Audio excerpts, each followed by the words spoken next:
오늘은 우리가 살펴보고 있는 이제 하나님 나라라는 이 주제의 세 번째 말씀 나누는 시간으로 말씀의 제목은 언약 공동체입니다. 그래서 이제 오늘은 이제 언약 사상, 뭐 계약, 언약 이렇게 이제 번역을 하는데 성경에서 언약이 뭐냐, 뭐 아브라함 언약, 다윗 언약, 혹은 뭐 신의 산 언약, 언약이라고 하는 것이 나오는데 이 언약에 대해서 이해하는 하나님 나라가 이 언약과 관련되어 있는 것이라고 하는 것을 이해하는 시간이 되었으면 합니다. 언약이 뭐냐면 하나님께서 선택하셨다는 겁니다. 그래서 무엇을 하시냐면 하나님의 백성을 창조하시는 것, 그게 언약입니다. 하나님께서 죄지은 인간을 찾아오신다는 겁니다. 죄지은 이스라엘 백성을 찾아오셔서 그들을 선택하시고 그들을 하나님의 백성 삼으시는 방식이 그것이 언약입니다. 타락한 인간에게 오셔서 거룩한 창조주이신 하나님이 새롭게 구원받아서 생명을 누릴 수 있는 그런 공동체를 창조하시는데 그게 언약입니다. 우리가 첫 번째 시간부터 살펴봤지만 아담과 하와가 하나님의 말씀을 잘 믿지 못합니다. 그런데 놀랍게 역으로 믿는 것이 있는데 그것이 사탄의 유혹입니다. 하나님의 말씀은 잘 믿지 못하면서 세상의 유혹은 잘 믿는 것이 어쩌면 사람의 그런 삶의 모습입니다. 그래서 행복하고 싶었고 하나님처럼 되고 싶었고 뭔가 걱정 없이 염려 없이 근심 없이 이 세상 가운데 누리며 살고 싶었는데 그 결과는 하나님 말씀을 거역하고 사탄의 유혹을 들은 결과가 비참했습니다. 그것이 결핍입니다. 하나님과의 사이에서의 충만한 믿음이 있는 것이 아니라 하나님에 대한 두려움이 생겨서 나무 사이에 숨습니다. 자기 자신을 바라보는데 자기 자신이 뭔가 하나님 돼서 정말 멋있어질 줄 알았는데 내 인생을 들여다봤더니 벌거벗은 겁니다. 모두 다 수치심을 갖고 있습니다. 모두 다 두려움을 갖고 있습니다. 거기에 상대방 다른 사람들과 화해하고 사랑으로 살아가야 되는데 그 옆에 있는 하와에 대해서 불평하고 원망하고 또 배척합니다. 내가 살아가는 이 세상 안에서 내가 뭔가 노력하고 수고해서 많이 얻을 거라고 생각했는데 가시원건키가 나서 내 노력보다 훨씬 더 적은, 내가 기대했던 것보다 훨씬 더 못 미치는 삶의 도구들을 얻게 되어 있습니다. 그런데 그런 인간에게 하나님이 찾아오신다는 겁니다. 찾아오셔서 하나님이 왕 되어 주셔서 하나님의 그 사랑, 결핍과 부족함이 없이 에덴 동산을 허락해 주고 에덴 동산 안에서도 모든 실과를 먹을 수 있게 하시고 그 배우자를 주셔서 행복하게 살아갈 수 있게 하시고 하나님께서 늘 교제하여 주셔서 지혜 주시고 능력 주셔서 살아갈 수 있었던 그 관계를 회복시켜 주시는 것, 그것이 언약입니다. 그래서 하나님이 신실하신 그분이 우리에게 약속해 주신다는 겁니다. 구약에 언약 공식이라는 게 있습니다. 그게 뭐냐면 언약을 간단하게 얘기한 건데 나는 너희의 하나님이 되고 너희는 내 백성이 되리라는 겁니다. 하나님이 인간과 공동체를 이루시는 것, 그게 언약입니다. 오늘 특별히 19장 1절에서 6절 우리 출애굽기의 이 말씀은 하나님의 특별한 은혜와 사랑 가운데 언약 공동체, 그러니까 하나님과 이스라엘 백성이 공동체를 이루는 겁니다.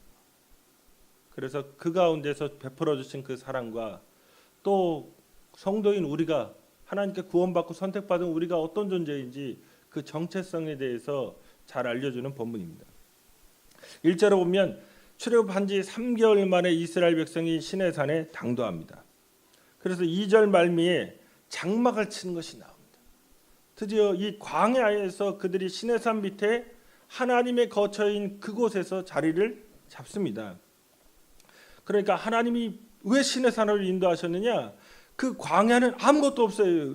이방의 혹은 외국의 이 문화나 관습이나 종교나 철학이나 혹은 경제나 아무것도 간섭하지 않는 곳, 그것이 광야입니다. 아무것도 없으니까 더 이상 누구도 간섭하지 않습니다.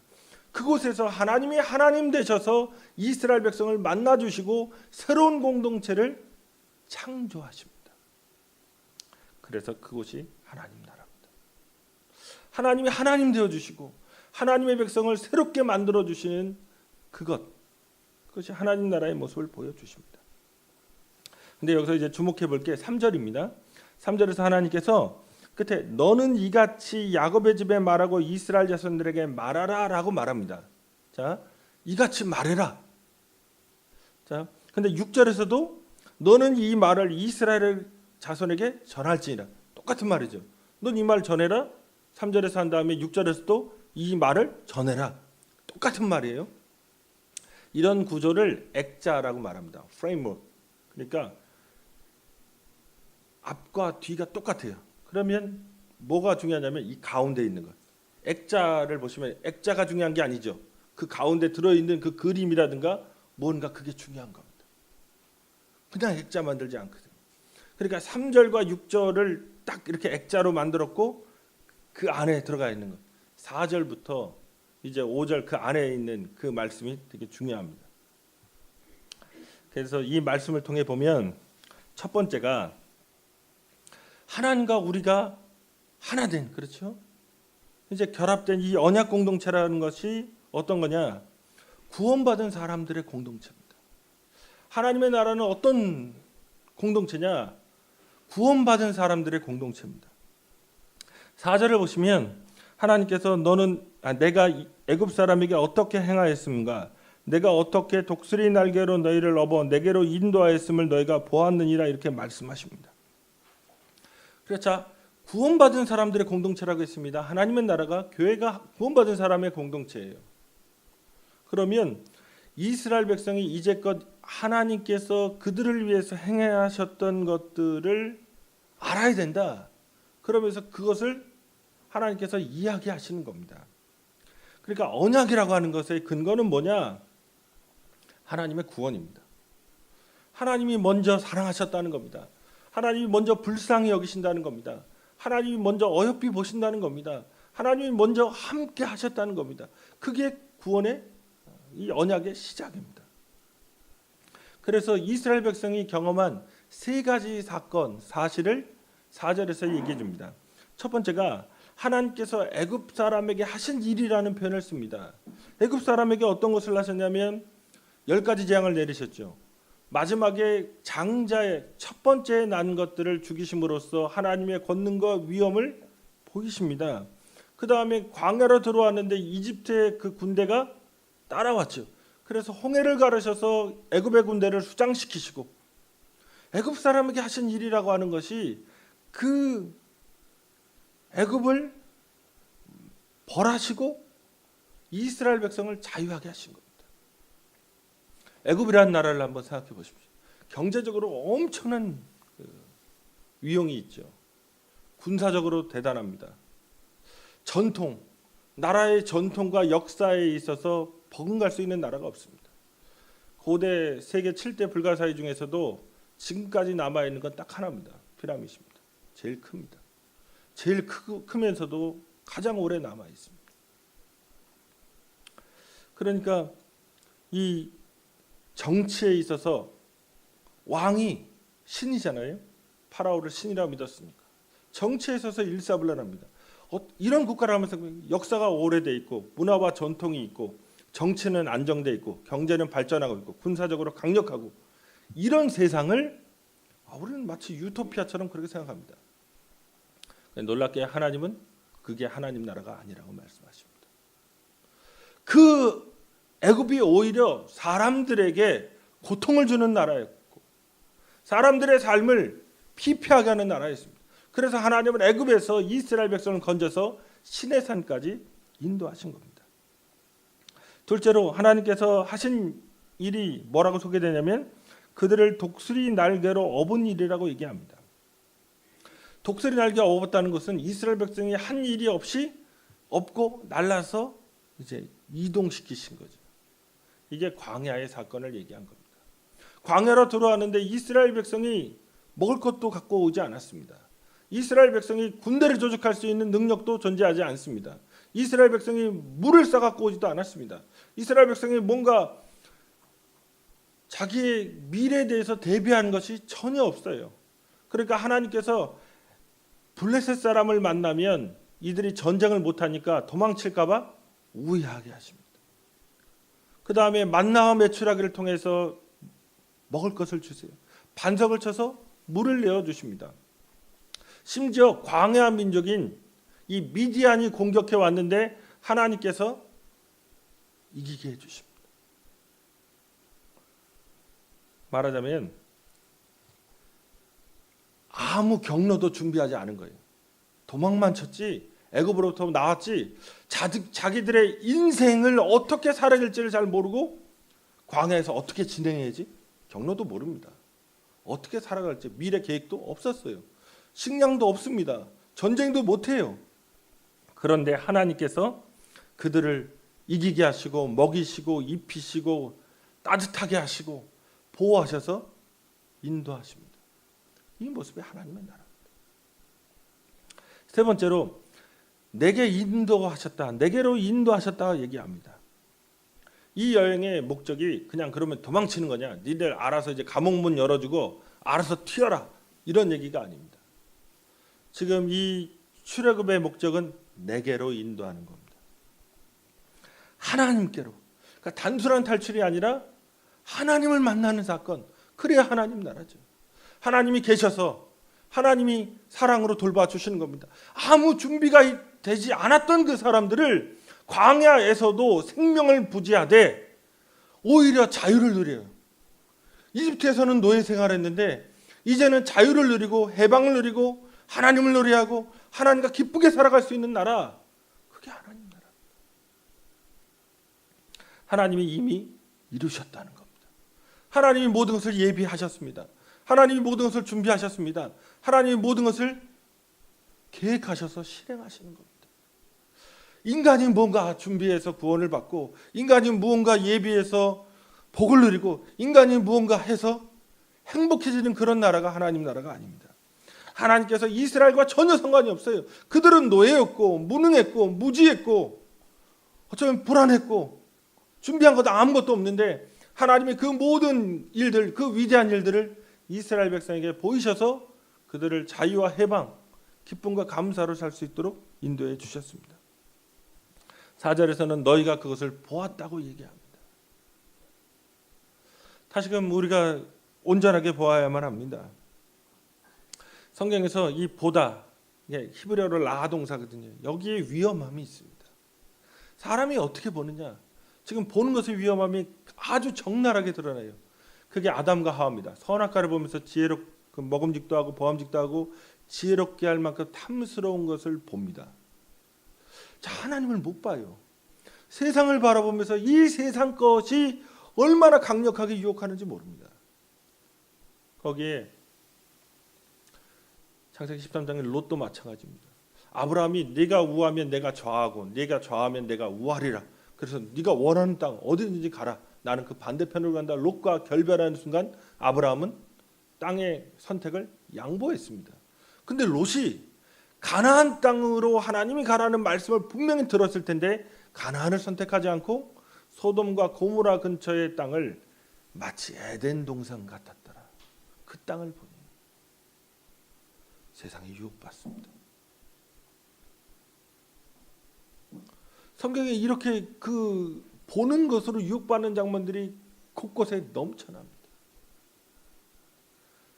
우리가 무엇을 봐야 될까요? 하나님을 봐야 됩니다. 우리의 인생 그 과정 속에서 나를 이제까지 내가 행하지 않은 것, 내가 생각하지도 않았던 것, 내가 계획하지도 않았던 그 방식대로 놀라운 일들을 행하시는 그 하나님을 보셔야만 합니다. 그런데 하나님을 못 보고 세상을 보라고 말합니다. 세상을 보고 그 세상 속에서 내 믿음이 흔들리고 오해됩니다.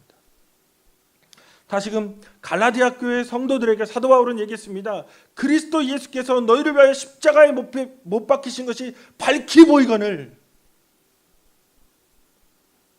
그런데 갈라디아 성도들은 그리스도 예수의 십자가를 보면서도 세상적인 것을 봤습니다. 오늘 우리가 교회로 모여 있습니다. 우리가 주일에 예배를 드립니다. 주일에 뭘 봐야 될까요? 예수의 십자가입니다. 내가 경건하지 않을 때, 내가 죄인 되었을 때 십자가에서 죽으신 예수입니다.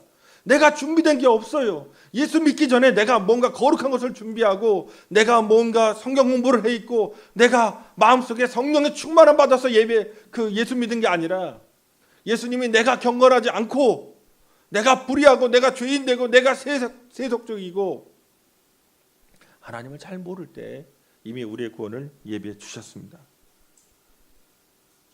주님께서 이루신 구원을 보셔야 됩니다.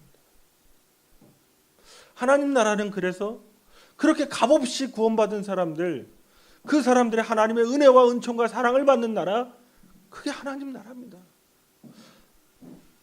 두 번째로, 하나님께서 허락하신 그 구원의 모습이 다시금 이 언약 공동체입니다.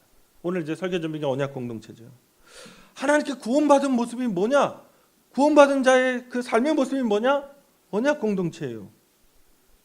이게 어떤 얘기냐면 사람과 언약했다는 얘기가 아닙니다.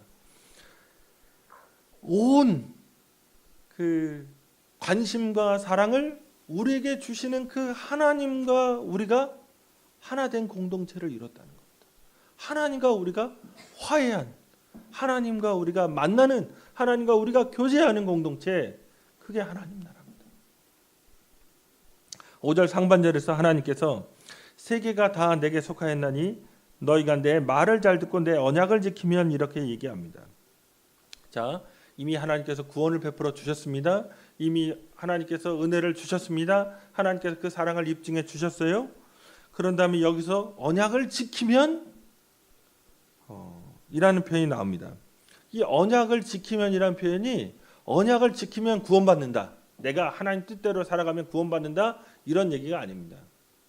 그게 아니라 하나님이 이미 구원은 주셨어요. 하나님의 사랑받는 자라는 것을 보여주셨어요. 그 지위는 내가 얻는 게 아닙니다. 주신 거예요. 하나님의 사랑의 자녀되는 것은 주셨어요. 그런데 그 지위를 계속적으로 누리며, 그 지위의 행복을 계속적으로 누리며 살아갈 수 있는 조건이 언약을 지키는 겁니다. 그러니까 하나님과의 지속적 관계를 유지하는 것은 인간 편에서의 순종과 믿음을 요구합니다. 그런데 여기서 중요한 건 강압적으로, 그러니까 하나님이 강요하시는 게 아니에요. 내 인격을 존중하십니다. 내가 하나님 사랑합니다. 내가 하나님 믿습니다. 하나님, 제가 주님께 이렇게 순종하겠습니다 하는 것을 하나님은 기뻐하십니다. 인격적으로 대우해 주시니까. 그런데 이 언약 공동체, 이 언약을 아까도 이제 설명을 드려야 되는데, 미리 말씀드리면 언약은 생명 거는 겁니다. 자, 하나님과 우리가 언약의 공동체를 이루는 게 구원의 모습이라면, 여기서 생명을 거는 관계가 나옵니다. 언약은. 그러니까 언약이라고 하는 것이 뭐 트리티, 카버넌트 뭐 이렇게 영어로 하는데, 핵심은 둘이 계약을 하는 거죠. 그러니까 뭐 비슷한 왕이라든가 혹은 아파트를 계약한다든가, 그래서 결혼할 때 언약식이라는 표현 쓰잖아요. 그렇죠? 언약. 약속입니다. 둘 사이에 강한 약속입니다. 그런데 지금 하나님과 인간, 전지전능하신 하나님과 죄인인 인간이 대등하게 약속을 한다? 이건 성경 개념이 아닙니다. 오히려 하나님이 무한한 은혜로 약속을 해주신 것, 그게 언약입니다. 어떤 거냐면 노아 언약 기억하시죠? 노아 언약이 뭐냐면 하나님께서 노아의 때 홍수로 세상을 멸하십니다. 그 다음에 홍수로 멸하신 다음에 구원한 그 노아와 8가족을 에게 말씀하시는 것이, 내가 다시는 이 땅을 물로, 홍수로 심판하지 않겠다 말씀하시면서, 그리고 그 결과로 4계절이 봄, 여름, 가을, 겨울이 있을 것이다. 그 약속을 뭐로 하죠? 무지개입니다. 무지개 이렇게. 그렇죠? 무지개 이렇게 보면. 무지개가 영어로 레인보우죠. 비 온 다음에, 그렇죠? 폭풍우가 치고 나서 보우. 보우 뜻이 뭐죠? 활입니다. 활. 그렇죠? 활. 그러니까 히브리어로 이 무지개를 뭐라고 하냐면 캐셔트라고 합니다. 그게 활이에요. 똑같아요. 활입니다. 하나님이 인간의 죄를 향해서 공격했던 무기가 활인 겁니다. 저주하고. 그런데 그 활을 하나님이 내가 다시는 너희들 공격하지 않을게. 그리고 버립니다. 근데 인간이 죄를 안 짓지 않거든요. 하나님이 포기하는 겁니다. 하나님이 기준을 낮춰주세요. 활을 던집니다. 그런데 그 활의 방향을 봐야 됩니다. 만약 언약을 안 지키면 활의 방향이 어디죠? 하늘을 향해 있죠. 무지개를 보시면 활의 방향이 하늘을 향해 있어요. 내가 이거 안 지키면 내가 죽는다는 얘기입니다. 언약의 핵심은 거기에 있습니다. 그래서 언약을 맺다라는 이 맺다라는 동사가 카라트 동사인데 이게 자르다입니다. 칼로 자르는 거예요. 그걸 잘 보여주는 게 창세기 15장에 나옵니다. 창세기 15장에 아브라함이 자기 자손이 없는 거 그리고 땅을 주신다고 약속하셨는데 12장에서 약속하셨는데 15장이 되도록 약속을 안 지키세요. 하나님이. 그러니까 하나님께 대듭니다. 그러니까 하나님이 야 텐트로 밖에 나가서 하늘의 별을 봐라. 무별을 봐라. 셀 수 있냐? 없지. 내가 다 해줄게. 그래도 아브라함이 그러니까 언약을 맺어줍니다. 그러면서 그 야훼께서 그에게 이르실 때 나를 위하여 3년 된 암소와 3년 된 암염소와 3년 된 순양과 산비둘기와 즙비둘기 새끼를 가져올지니라. 아브라함이 그것들을 가져다가 그 중간을 쪼개고 그 쪼갠 것을 마주대하여 놓고 그 새는 쪼개지 아니하였으며 솔개가 그 사체 위에 내릴 때에는 아브라함이 쫓았더라. 뭐죠? 염소, 양 이런 거 죽여가지고 반을 쪼개가지고 벌려놓은 겁니다. 완전 핏길이죠. 그런데 사체에 솔개들이 뜯어먹으려 내릴 때 아브라함이 밤 될 때까지 이제 쫓아버립니다. 자, 아까 언약을 맺다 할 때 카라트 자르다라는 거 컷 잘라가지고 반을 쪼개는 겁니다. 언약이 뭐냐면 이것을 계약했는데 계약을 지키지 않으면 오늘날에도 어떻게 하죠? 계약을 지키지 않은 그 당사자에게 벌금이나 뭔가 처벌을 하죠. 마찬가지로 하나님과 이스라엘 백성이 언약을 맺는다고 하면 안 지키면 처벌받게 돼 있어요. 그런데 놀랍게 창세기 15장 17절에서 아브라함에게 하나님이 어떻게 하시냐면 잠들게 하십니다. 그리고 해가 져서 어두울 때 연기 나는 화로가 보이며 아브라함이 환상 중에 봤는데 연기 나는 화로가 보이고 타는 횃불이 불로 임재하신 겁니다. 쪼갠 고기 사이로 지나더라. 하나님만 지나갑니다. 만약 아브라함이 같이 지나갔으면 아브라함 죽어야 됩니다. 이후에 16장에서 하갈 취하거든요. 그리고 20장에서 자기 마누라 또 팔아먹습니다. 언약을 지키지 못해요. 인간 편에서는 하나님이 혼자 그러니까 아브라함은 잠들게 하고 지나는 겁니다. 뭐죠? 언약의 핵심은 하나님이 자기 생명을 건 겁니다. 지금 노아의 홍수에서 이 활, 캐셰트를 걸어놓은 것도 무지개를 걸어놓은 것도 하나님을 향해서 활시위가 당겨져 있는 거예요. 만약 내가 안 지키면 내가 죽는다. 목숨 건 겁니다. 놀랍게 아브라함을 향해서도 내가 안 지키면 넌 지키지 못하니까 넌 가만히 있고 내가 안 지키면 내 하나님됨을 끝장낼 것이다. 그리고 불로 임하셔서 지나가십니다. 그러니까 출애굽기 24장에서는 언약 맺음에서 피를 양편에 담아가지고 하나님 재단과 하나님 편은 재단에 뿌리고 이스라엘 백성에 뿌리거든요. 목숨 거는 사건입니다. 그거 안 지키면 너희도 이 죽은 동물처럼 피 흘리고 죽을 것이다. 그런데 못 지킵니다. 출애굽기에서 이 양쪽에 뿌렸기 때문에 이제 이스라엘 백성이 책임져야 돼요. 그러니까 하나님이 바벨론에 포로도 보내시고 성전도 무너뜨리시는 겁니다. 하나님이 아세요. 인간이 그걸 못 지킨다는 거 아십니다. 만약 여러분이 교회 다니고 나서 언약 맺었거든요. 실은 우리가 새 언약의 백성이잖아요. 그렇죠? 새 언약. 그러면 여러분이 죄 지으면 어떻게 할까요? 하나님이. 자, 이제 언약 개념을 아셨잖아요. 언약은 안 지키면 처벌이 들어가는 겁니다. 그럼 어떻게 할까요? 하나님 뜻대로 안 살아요, 내가. 그럼 어떻게 할까요? 죽음이죠. 근데 그게 아닙니다. 자, 언약의 핵심이 인간의 목숨을 건 게 아닙니다. 새 언약 누가복음 22장 20절에서 예수님께서 십자가 지시기 전날 밤에 제자들을 불러 모으시고 마지막 최후의 그 만찬 가운데서 이런 말씀을 하십니다. 저녁 먹은 후에 잔도 그와 같이 하여 이르시되 이 잔은 내 피로 세우는 새 언약이니 곧 너희를 위하여 붓는 것이라. 자, 인간이 하나님의 이 신실하심에 온전하게 응답을 못해요. 때로 우리는 세상의 염려와 불안으로 살아갑니다. 근심과 걱정으로 있어요. 염려와 한숨이 있어요. 원망과 불평을 해요. 분노와 좌절을 해요. 그런 인간이 늘 그렇게 하루에도 그렇게 여러 번 무너지는데, 만약 진짜 이런 말을 하는 게 다이다이로 만나가지고 하나님을 1대1로 내가 하나님 반드시 지키겠습니다. 약속을 했어요.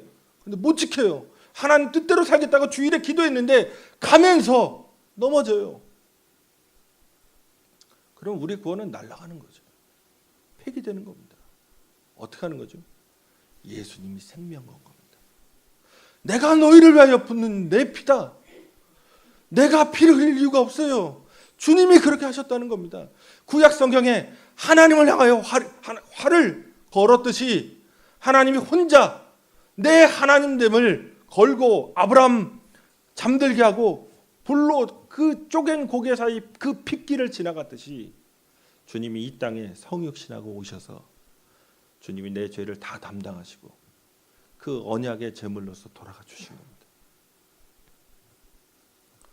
하나님이 우리의 언약을 위해서 그 생명 거셨고 우리를 위해 모든 것을 제공하신 사건, 그것이 예수의 십자가의 은혜입니다. 하나님이 다 하신 겁니다. 공동체는 생명을 거는 조직입니다. 그런데 하나님이 생명 거셨습니다.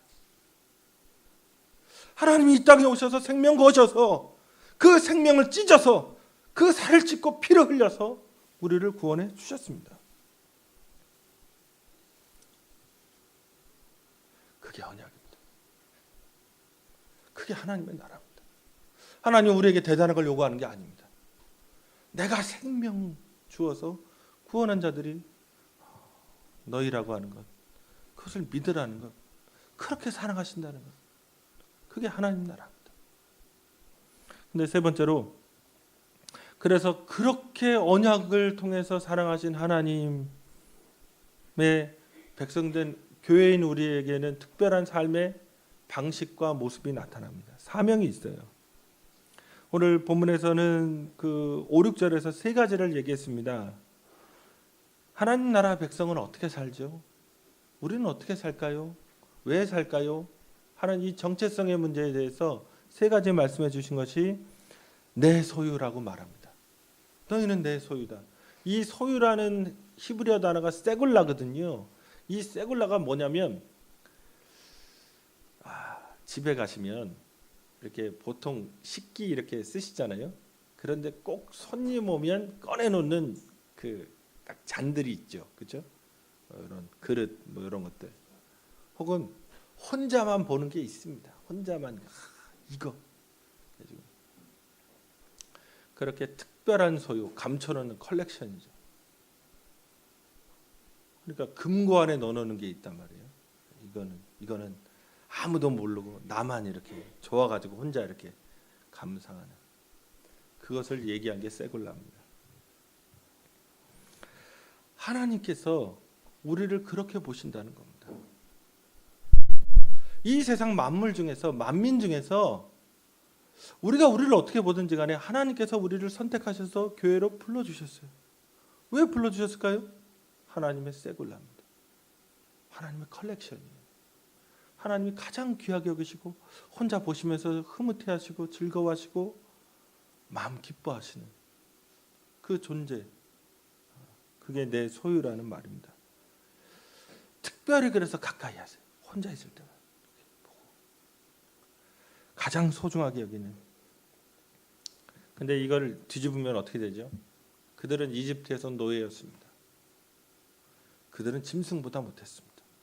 짐을 나르고 벽돌을 만들면서 언제 죽을지 모르는 그 인생들을 가혹하게, 자식도 못 낳게, 자식 못 낳게 가혹하게 짓밟다가 그래도 자식 나니까 아들을 낳으면 나일강에 던져버리라고 합니다. 자, 이집트 이 세상 안에서는 이 세상이 보기엔 전혀 귀한 사람들이 아닙니다.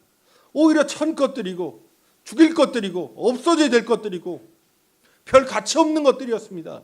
그런데 하나님이 그 천하고 약하고 가진 것 없고 배운 것 없고 멸시당하는 자들을 구원하셔서 자기의 컬렉션, 귀한 보배 그렇게 보십니다. 우리는 예수 믿기 전에 죄의 노예들이었습니다. 우리 자신이 잘 알죠. 우리가 얼마나 세속적이고 얼마나 세상적인 것, 얼마나 죄가 많은 것인지 압니다. 그렇게 예수님께서 십자가에서 돌아가신 겁니다. 그런데 다시금 나도 내가 죄인인 걸 아는데 어쩌면 나도 내 인생이 마음에 안 드는데 주님이 날 사랑하신다는 겁니다. 그리고 전부를 거신 겁니다. 그 생명을 걸었기 때문에.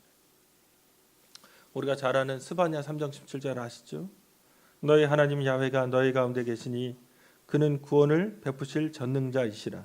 그가 너로 말미암아 기쁨을 이기지 못하시며 너를 잠잠히 사랑하시며 너로 말미암아 즐거이 부르며 기뻐하시리라 하리라. 주님이 우리를 사랑하십니다. 그러니까 이 세상에서는 나를 경제적인 걸로 보고 사회적인 것으로 보고 정치적인 것으로 보고 내 문화 이 정도 문화? 이렇게 살아? 그렇게 평가할 수 있죠. 그러나 주님의 눈으로 보기에는 우리는 주님의 가장 사랑받는 주님의 전부를 건 사람들이라는 겁니다. 그래서 하나님이 우리의 인생을 쓰레기통에 던지지 않습니다. 바본가요? 보석을 만약 10,000원짜리라도 만약 10,000원 이상은 갖고 계시잖아요. 더 있어도 이렇게 10,000원을 휴지통에 집어넣는 사람은 바보죠. 그런데 우리를 자신의 아들의 생명 주고 사셨습니다. 오늘 여러분의 인생이 준비되어 있지 않고 많은 것을 가지고 있지 않고 다른 사람 앞에 드러낼 것도 없고 내가 이 땅을 밟고 있는 그리고 살아가는 그 모든 곳에서 그렇게 많은 대접받지 못하더라도 하나님 우리를 사랑하십니다. 그 무한한 사랑으로 사랑해 주신다는 겁니다. 둘째는 그래서 주님의 언약 안에 있으면 이 제사장 나라 되게 하신다는 겁니다. 이게 맡기신 사명이 있는 거예요. 그러게. 정확하게 번역하면 제사장들의 나라가 맞습니다. 그런데 이거를 그 헬라어로 번역하면서 왕 같은 제사장은 말이 됐어요. 그러니까 이제 베드로가 이 본문을 인용하거든요. 그게 헬라어를 인용하기 때문에 왕 같은 제사장인데 원래 본문이 우리 출애굽기 19장입니다. 그러니까 제사장들의 나라가 맞습니다. 제사장의 핵심 뭐죠? 이스라엘 백성 편에서 하나님께 속죄와 사죄, 용서를 위해서 기도하고 제물을 드리고 예배 드리는 겁니다. 그 다음에 하나님 편에서는 이스라엘 백성을 향해서 이렇게 살라고 토라 가르침을 가르쳐 주는 거죠. 그러니까 하나님과 이스라엘 편 사이에 서서 중재하는 역할을 하는 게 제사장입니다. 우리가 오늘 본문에서 제사장 나라라고 하면 제사장들의 나라는 이 세상 사는 우리의 모습이 어때야만 하는지를 보여줍니다. 그게 하나님을 알 수 있도록 중재해야죠. 그런데 문제는 저에게도 이제 나타나는 문제라고 생각했습니다. 설교 준비하면서 상당히 세상 것을 생각해요. 그리고 근심하고 염려합니다. 이거는 참 어렵지 않나. 그럼에도 불구하고 다시금 우리의 영성을 새롭게 하고 우리의 생각을 새롭게 함으로 이 세상을 본받지 말라고 하는 이 사도 바울의 말처럼 제가 예전에 그 관심이란 말을 한 적이 있습니다. 관심, 관이 뭐냐면 빗장, 관심할 때 빗장, 문, 걸어 잠그다 이런 뜻이에요. 관이. 그래서 관심이란 말은 관심을 가지다라는 것은 마음을 가두는 겁니다. 가두다. 관, 빗장, 가두다 이런 뜻이거든요. 그러니까 마음을 가두는 거예요. 마음이 새어나갑니다. 이 생각도 나고 이 생각도 나고 이 생각도 나고 온갖 생각들이 번잡하게 내 마음에 들어오는데 관심은 그것을 마음을 가둬서 하나의 초점을 딱 맞춰. 우리가 세상에 관심을 가지면 세상에만 이렇게 마음을 가두는 겁니다. 그런데 하나님께 마음을 가두면 하나님의 뜻, 하나님의 일, 하나님의 그 사랑에 마음을 두는 거죠. 근데 저 스스로 생각할 때도 세상에 관심이 많아요. 근데 하나님에게 관심을 가진 것, 그게 성도의 참된 모습이죠. 지금 제사장 나라는 하나님, 내가 지금 살아가는 일이 지금 하나님으로부터 내려오는 그 말씀대로 살아야 돼서 그것을 세상에 보여줘야 되고, 그렇게 보이지 못하고 살아가는 사람들에게 그들이 나를 통해서 하나님의 용서하심과 사랑을 알 수 있도록 살아내는 겁니다. 우리에게 그런 사명이 있습니다. 마지막으로 이제 우리의 사명의 세 번째가 거룩한 백성이란 뜻입니다. 거룩하다란 말이 단순히 내 존재가 거룩하다, 난 거룩해, 그런 것을 넘어섭니다. 뭐냐면 특별한 목적이 있는 거죠. 뭘 위해서 떼어놓은 겁니다. 그래서 하나님의 특별한 계획을 내가 갖고 있다는 말이 거룩하다는 말입니다. 핵심은 내가 구원자이신 예수 그리스도의 모습을 닮아야 됩니다. 내 삶의 목적이 뭘까요? 예수 닮는 겁니다. 그래서 내 삶이 거룩한 구원자이신 예수 그리스도의 신의 성품에 참여해서 하나님이 어떤 분인지를 세상에 보여줘야 될 목적이 있는 겁니다. 그게 거룩이죠. 내가 교회 다니는 목적이 뭐냐면 내가 세속적으로 잘 되는 것, 내가 세상적으로 잘 되는 것에 있지 않고 하나님의 모습을 보여주는 겁니다. 내 성품이, 내 인격이, 내 삶이, 내 가치가, 내 말이, 내 태도가 하나님 닮아 있는 것을 보여주는 것. 그래서 하나님의 성품을 공유한 사람들, 그게 성도입니다. 이 세상 사람들은 우상 숭배하고 삽니다. 하나님이 아닌 것을 섬기고 삽니다. 그런 사람들 속에서 하나님을 섬기는 사람이라고 하는 것을 보여주는 것, 그것이 우리의 사명입니다. 그래서 베드로전서 2장 9절에서는 이 본문, 우리 본문을 인용한 거예요. 잘 아시는, 오직 너희는 택하신 족속이요 왕같은 제사장들이요 거룩한 나라요 그의 소유된 백성이니. 자, 오늘 본문에 나온 얘기입니다. 이런 특권과 이런 사명을 주셨어요. 그 이유가 뭐냐? 이는, 영어로 하면 because죠. 왜냐하면 너희를 어두운 데서 불러내어 그의 기이한 빛에 들어가게 하신 자의 아름다운 덕을 선포하게 하려 하십니다. 우리에게 사명이 있는 겁니다. 왜 거룩한 나라, 하나님의 소유된 백성, 이런 것들 왜 되게 하셨을까요? 하나님을 선포하라고요. 하나님을 드러내라고요. 하나님이 하나님이심을, 하나님 나라의 백성, 내가 하나님 나라에 속해 있다고 하는 것, 세상과 다르다고 하는 것, 세상살이 하는 것. 어제도 서장훈 나오는 프로그램 뭐죠? 아는 형님. 거기 보는데 아는 형님의 서장훈 건물 많이 갖고 있으니까 질문한 겁니다. 거기 나온 그 출연자 위너인가? 있거든요. 4명 보이 이렇게 YG에 속한 애들이 있어요. 그 중에 한 명이 그렇게 진지하게 질문한 겁니다. 돈이 그렇게 많으면, 특히 건물이 있으면, 그것도 한 채가 아니니까 그렇게 있으면 행복하냐고. 근데 한 말이, 자기가 소원이 뭐냐요 나중에. 그랬더니 꿈이 뭐냐. 그러니까 진지하게 질문하니까 나도 진지하게 대답하겠다고 서장훈 얘기한 게, 은퇴하고 나서 행복하게 사는 삶이라고. 그냥 진짜 다 은퇴하고 나서 행복하게 사는 삶. 그러면서 돈이 있으면 행복하지 않냐 그랬더니 하는 얘기가, 행복과 돈이 비례하지 않는다. 돈과 행복이 비례하지 않는다. 지금 우리에게 있는 진정한 행복이라고 하는 것이 그리스도 예수를 알고 날 사랑하신다고 하는 것을 깨닫고 그분의 그 사랑 안에서 나를 생명 걸고 그분의 생명 걸고 나와 함께 하신다고 하는 것, 그게 언약이에요.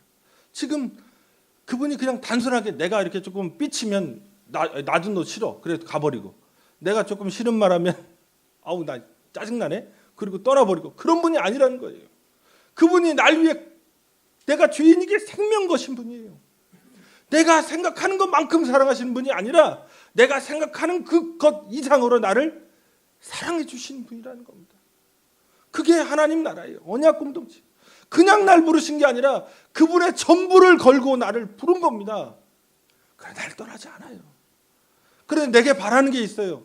그분과 함께 영원히 교제하는 거예요. 그분의 언약, 그 사랑을 기억해 달라는 겁니다. 그분의 사랑, 그 은혜를 기억해 달라. 그러면서 우리를 세굴라, 보배라고, 너희는 내 보배라고, 너희는 내 제사장이라고, 내 거룩한 자들이라고, 이 세상을 그렇게 살아가라고, 그 사랑에 힘입어서 하나님을 드러내는 사람, 하나님의 백성답게 살아가라고 하는 것, 그런 언약의 공동체, 그게 하나님 나라의 모습입니다. 오늘도 다시금 하나님의 사랑을 믿으십시오. 하나님의 생명 건 사랑, 목숨 건 사랑, 끊임없는 사랑을 믿고 그 안에서 자유함을 누리시고, 이 세상 애굽이라고 하는 것 멋있어 보이고 화려해 보여도 그게 하나님 나라가 아니고 우리를 얽매고 고통스럽게 하는 것임을 깨닫고, 오히려 광야라고 하는 것으로 벗어나서 주님과 함께 다시금 시작하시는, 그래서 세팅을 새롭게 하셔서 정말 우리의 정체성을 깨닫고 하나님 백성으로 온전히 살아가실 수 있도록 인도하시는, 성령의 인도하심 받는 저와 여러분 되시기를 주님의 이름으로 축원드립니다. 우리도 함께 기도하시겠습니다. 기도하실 때 성경은 그 절절한 하나님의 사랑의 목소리가 있습니다. 우리가 언약이란 말을 교회에서 많이 들었지만 그 언약이라고 하는 것이 내가 뭔가 짊어질 짐이 아니라 예수님께서 수고하고 무거운 짐자들아 다 내게로 오라 말씀하십니다. 내 멍에는 쉽고 내 가르침은 쉽고 내 멍에는 가볍다고 말씀하십니다. 주님의 사랑의 그늘에 들어오라는 겁니다. 다시금 그 사랑 믿을 수 있도록 내가 그 목숨 바쳐 십자가에서 날 위해 희생하신 예수 그리스도의 그 사랑을 믿으며 오늘 하나님 믿는 사람으로 보배롭게 거룩하게 제상의 역할, 하나님을 드러내는 사람으로 살아갈 수 있도록 우리 주님 한 번 부르고 간절히 기도하시겠습니다. 주님.